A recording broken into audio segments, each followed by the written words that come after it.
Among history's most remarkable figures, Maria Amalia of Saxony was born on the 24th of November in the year 1724 at Dresden Castle, a grand palace nestled in the heart of Saxony. Daughter of emperors and wife of kings, she shaped palaces and politics alike. She held the rare position of being both a Polish and Saxon princess, and her destiny was always meant for more than embroidery and courtly dances. Her short life spanned grand empires and turbulent courts, but beneath the royal titles was a brilliant woman with vision, talent, and pain.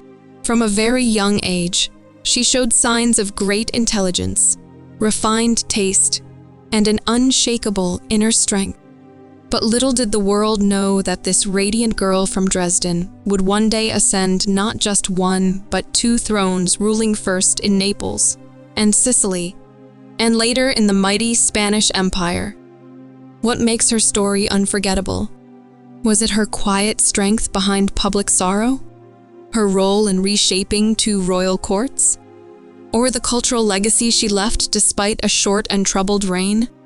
Please watch my full video until the end, and don't forget to like, share, and subscribe. Please make sure to share it with your friends. Thank you. Now, let us dive into the full story. Her father was Augustus III of Poland, a monarch who ruled not one, but two realms, Saxony and Poland. Her mother, Maria Josepha of Austria, was the daughter of Holy Roman Emperor Joseph I. In the world of dynasties and diplomacy, Maria Amalia's birth was no ordinary affair. It was a union of powerful bloodlines, carefully arranged to shape the future of Europe. As the fifth daughter among 16 siblings, Maria Amalia grew up surrounded by music, ceremony, and imperial politics. Her siblings included future electors, queens, and even the mother of Louis XVI of France. It was a household where royal obligations were taught alongside piano lessons, and where every child, especially a girl, was expected to become a political asset. Educated at the vibrant and artistically rich court of Dresden, Maria Amalia received instruction in languages, religion, and the fine arts. She became fluent in French, was skilled at painting, and even more impressively, displayed a true passion for music. She played piano and sang beautifully, often charming guests and family members alike. But behind her talents was a sharp mind, one that absorbed the complexities of diplomacy, royal custom, and leadership. While many princesses of her time were groomed merely to look graceful and remain silent, Maria Amalia's upbringing was different. Her mentors and tutors noticed early on that she was naturally curious, with a temperament inclined toward responsibility. And so, before she had even reached adulthood, whispers had begun among Europe's royal courts. Maria Amalia of Saxony was destined to be more than just another royal bride. In the year 1738, Maria Amalia's future took a dramatic turn, not through love or affection, but through strategy, politics, and religion. At just 13 years old, she was selected to marry Charles, the young king of Naples and Sicily, who would later become Charles III of Spain. This royal match was the result of intense diplomatic negotiations where dynasties, ambassadors, and even the Pope himself played key roles. The marriage was orchestrated by Elizabeth Farnese, the strong-willed mother of Charles, who had her own visions for expanding Bourbon influence. After two earlier marriage plans for Charles fell apart, Elizabeth turned to Maria Amalia a match that promised to unite the powerful houses of Saxony, Poland, and Spain. It was not a decision taken lightly. Even the Vatican was involved, granting a papal dispensation in December of 1737 due to consanguinity. And so, the engagement was formalized at the start of the following year. On the 8th of May 1738, Maria Amalia was wed by proxy in Dresden, her brother Frederick Christian standing in as the groom. Then, in July, she arrived in Naples to a jubilant welcome. Her first meeting with Charles occurred on the 19th of June at Portella, a frontier village, where both monarchs reportedly felt an instant sense of ease and respect. Though the union had been arranged, their relationship would soon blossom into a sincere bond.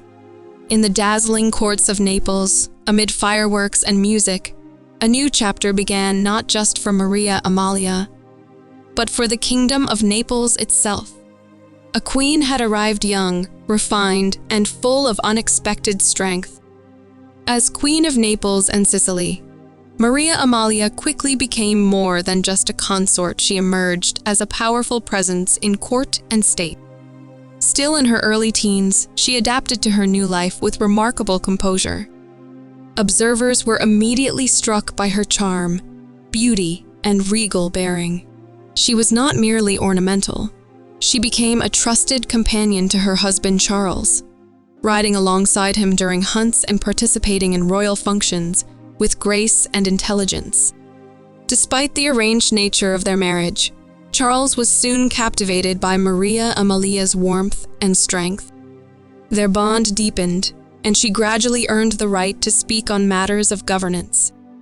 After the birth of their first son in 1747, Maria Amalia was granted a formal seat in the Council of State, a rare privilege for a queen of that era.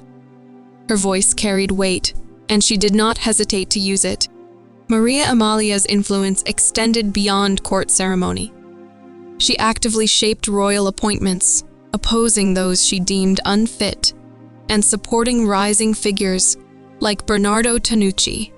Her political instincts were sharp, and her interventions often reshaped the kingdom's internal balance. When Britain threatened to bomb Naples during the War of the Austrian Succession, it was Maria Amalia who persuaded Charles to declare the kingdom neutral, even against Spain's will. Yet her rule was not without tension. She drew criticism for her strong personality and reliance on a few favored courtiers. Still, to many in Naples, Maria Amalia represented a new kind of queen, cultured, assertive, and deeply committed to her adopted realm. The young Saxon princess had truly become a southern monarch.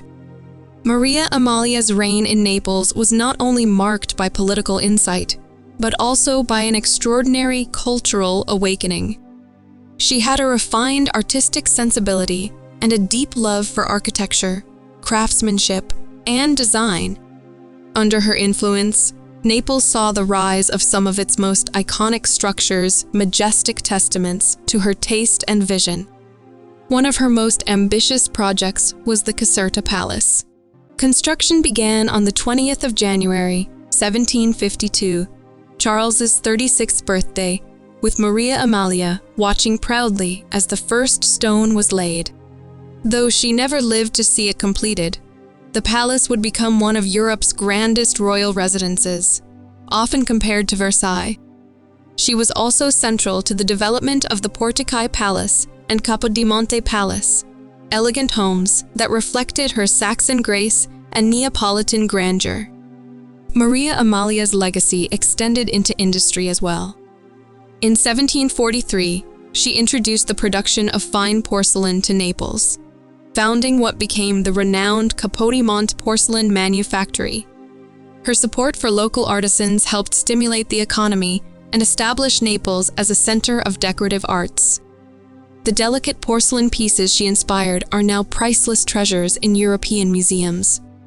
The Queen also supported the dramatic arts, notably the Teatro di San Carlo, constructed in a record-breaking 270 days. A patron of composers like Gianfrancesco Fortunati, she helped transform Naples into a flourishing capital of music and performance. Through her vision, Maria Amalia not only reshaped the skyline, but redefined cultural identity. Beneath her crown was a builder's mind and an artist's heart. Even centuries later, the palaces and porcelain she nurtured continue to whisper the elegance of a queen who dreamed in marble and melody. While many queens of her era remained in the background, Maria Amalia of Saxony stepped boldly into the political spotlight. especially when war threatened the peace of her kingdom. During the War of the Austrian Succession in the early 1740s, Europe was on fire with shifting alliances and rising tensions. Naples, though relatively distant from Central Europe's battlefields, stood dangerously exposed to British naval threats. It was during this time that Maria Amalia's true diplomatic brilliance came forward. Despite strong pressure from Spain, she persuaded her husband Charles to declare Naples a neutral kingdom. Her stance was not just brave, it was effective. Her efforts prevented a British bombardment and allowed Naples to avoid direct destruction during the early stages of the war. For a young queen in her 20s, to stand against larger empires and convince her husband to defy his mother country was no small feat. Her influence didn't stop there. When political rivals threatened her vision for Naples, Maria Amalia acted decisively. She directly opposed several ministers she found unworthy or overly aligned with foreign interests, helping end the careers of powerful men like the Marchese di Pellegrino and the Conte di Santisteban. At the same time, she promoted allies she trusted, including the rising star Bernardo Tanucci, who later became a central figure in Neapolitan governance. Maria Amalia was no puppet queen. She was a diplomatic force, balancing loyalty to her birth and adopted families, while navigating a Europe at war. Her calm strength in the face of pressure proved she was not just a royal bride, she was a strategist, a negotiator, and a protector of her people. By the late 1750s, change was once again knocking at the gates of Maria Amalia's life. In 1758, her brother-in-law Ferdinand VI of Spain fell into deep mourning after the death of his beloved wife, Infanta Barbara of Portugal. Isolated and overcome with grief, Ferdinand's health declined rapidly. With no children of his own, the question of Spain's next ruler loomed large. On the 10th of December, 1758, Ferdinand named Maria Amalia's husband, Charles, as his heir. It was a momentous decision, one that would transform not just the Spanish crown, but Maria Amalia's entire world. When Ferdinand died on the 10th of August, 1759, Charles became Charles III of Spain. The royal couple would now leave the familiar streets of Naples behind and ascend to the mighty but troubled throne of Madrid. But this new chapter came with painful sacrifices. Maria Amalia and Charles could not take all their children with them.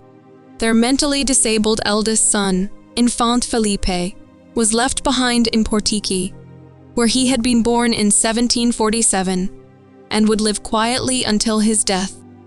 Their third son, Ferdinand, remained in Italy and later became Ferdinand I of the two Sicilies. Their second son, Charles, followed them to Spain and would one day rule as Charles IV. Maria Amalia, who had spent over 20 years nurturing Naples as queen and mother, now found herself torn between two kingdoms and two halves of her heart. As she prepared to leave for Spain, she was not just stepping into a grander throne, but into a role filled with uncertainty, political tension, and personal grief. When Maria Amalia arrived in Spain in October of 1759, she was not greeted with the warmth and celebration that had once welcomed her to Naples. The Spanish court, still mourning the late King Ferdinand VI, was cloaked in gloom, suspicion, and resistance to change. The mood was heavy, and the once vibrant queen found herself surrounded by courtiers who whispered more than they spoke. From the start, Maria Amalia felt alien in Madrid. She disliked the food, criticized the climate, and even refused to learn the Spanish language. The rigid protocol and lifeless atmosphere of the Spanish court stood in stark contrast to the lively and dynamic halls of Naples that she had helped shape. She privately complained about the passive behavior of the nobles and the ignorance of courtiers, whom she viewed as stiff, uneducated, and overly cautious. Perhaps most troubling of all was her strained relationship with her mother-in-law. the powerful Dowager Queen Elizabeth Farnese. Maria Amalia blamed Elizabeth for the state of disarray in Spain and viewed her as a political obstacle. Eventually, Elizabeth was forced to leave the court, a quiet victory for the new queen, but one that did little to ease her isolation. Still, Maria Amalia refused to remain idle. She began ambitious plans for reform, aiming to modernize the court and improve the nation's image. She and Charles also founded the Buen Retiro porcelain factory, continuing her cultural patronage in a new land. But time was not on her side. The Spanish crown may have been golden, but for Maria Amalia, it was also cold, unfamiliar, and deeply lonely. Though Maria Amalia had entered Spain with hope and purpose, her efforts to bring reform were met with resistance at nearly every turn. She had dreamed of reviving the stale Spanish court with the same energy she had infused into Naples. But unlike the openness she once enjoyed, the Spanish elite bristled at her ideas. Her vision for a more modern and efficient monarchy clashed with deeply rooted traditions and the slow-moving bureaucracy of Madrid. She began by redecorating the royal residences and encouraging the arts, continuing her cultural mission through the establishment of the Real Fábrica del Buen Retiro, a porcelain factory modeled after her beloved Capodimonte. But her reforms extended beyond aesthetics. Maria Amalia sought to reshape courtly behavior, dismiss incompetent advisors, and cultivate a generation of ministers who favored progress over protocol. Yet the resistance was overwhelming. Her foreign origins made her an outsider in the eyes of many Spanish nobles. Her strong personality, once admired in Naples, was now labeled as arrogant or inappropriate. Even her deep religiosity, attending Mass multiple times daily, became a point of criticism. It was said she practiced more devotion than what was proper for a laywoman, leading to quiet derision from clerics and courtiers alike. Despite her determination, Maria Amalia faced the crushing realization that change would not come easily in Spain. Her influence waned, her health faltered, and her spirit began to dim. The queen who had once reigned with confidence and elegance in Naples now found herself cornered in a palace of doubt. Spain had crowned her, but it had never truly accepted her. Maria Amalia's time as Queen of Spain was tragically brief. Barely a year after arriving in Madrid, her health began to deteriorate rapidly. The stress of political isolation, the burden of an unfamiliar court, and the emotional toll of being separated from her children and homeland all weighed heavily on her. By September of 1760, the once vibrant queen was visibly weakened, both in body and spirit. On the 27th of that month, at the Buen Retiro Palace, just outside the capital, Maria Amalia died at the young age of 35. Her death sent shockwaves through the Spanish court, but for many it was not entirely unexpected. Her sudden passing was mourned by those close to her, especially her husband Charles, who had come to rely on her strength and guidance. She was buried with royal honors in the royal crypt at El Escorial, Spain's traditional resting place for monarchs. Despite her short reign, Maria Amalia had left a lasting impression. She had challenged courtly norms, championed the arts, and planted the seeds of reform even if many would take years to bear fruit. Her absence was deeply felt, especially by Charles, who never remarried. When he died in 1788, nearly 3 decades later, he was laid to rest beside her. Maria Amalia's story is often overlooked in Spanish history, overshadowed by longer reigns and louder legacies. But in just 12 months, she fought for dignity, progress, and purpose in a world that had resisted her at every turn. Hers was a reign cut short, but not a voice silenced. Though Maria Amalia's time in Spain was brief, her memory lingered in both stone and blood. After her death, King Charles III honored her legacy not only through mourning, but also through monumental art. In 1761, He commissioned the great Italian painter Giovanni Battista Tiepolo to decorate the Royal Palace of Madrid with grand frescoes. In the Queen's antechamber, Tiepolo painted the apotheosis of the Spanish monarchy, where Maria Amalia was immortalized in classical style, surrounded by gods and symbols of wisdom and virtue, a quiet yet permanent tribute to her spirit. Beyond artwork, her most enduring legacy lived on through her children. Of the 13 she bore, 7 survived into adulthood. Her daughter Maria Luisa would become Holy Roman Empress through marriage to Leopold II.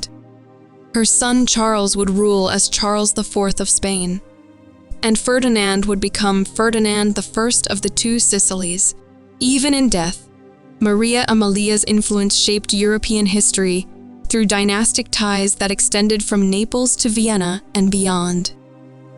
Though her eldest son, Infante Felipe, was removed from succession due to mental disability, and several of her children died young, the strength of her line was undeniable. Her values, tastes, and reformist ideals lived on in her surviving sons and daughters, who carried her legacy into the next generation of monarchs. Maria Amalia may have faded from daily memory at the Spanish court, but she had already etched herself into the future. In palaces, porcelain, frescoes, and flesh, her presence endured. She was more than a consort, she was the quiet architect of royal legacy. In the vast chronicles of European royalty, some names shine brightly, while others fade quietly into the margins. Maria Amalia of Saxony belongs to the latter, a queen who ruled 2 kingdoms, shaped courts, raised emperors, and built cultural wonders, yet remains largely absent from public memory. Her story is not one of loud triumphs, but of elegant persistence, uncelebrated influence, and quiet tragedy. She lived only 35 years, yet her impact stretched across generations. She reimagined Naples through art, diplomacy, and architecture. In Spain, she confronted a cold and conservative court with warmth, intellect, and vision. Though her reforms were cut short, her intentions left echoes. Even today, the porcelain of Capodimonte, the frescoes in Madrid, and the palaces she inspired serve as subtle reminders of her refined soul. What makes Maria Amalia's life especially poignant is the contrast between her inner strength and outer silence. History rarely records her voice, yet her decisions moved monarchs and ministers. She was a woman of power in an age that feared it, a queen who sought to serve, not simply reign. Modern audiences may not recognize her name, but perhaps that is what makes her story so vital to tell. She reminds us that history is not only written by the loudest or longest rulers, but also by those who carved beauty and meaning into brief and forgotten reigns. In remembering Maria Amalia, we honor the many women in history who were brilliant, brave, and quietly extraordinary. Queens whose crowns did not glitter, but who ruled with heart, wisdom, and grace. Thank you very much for watching.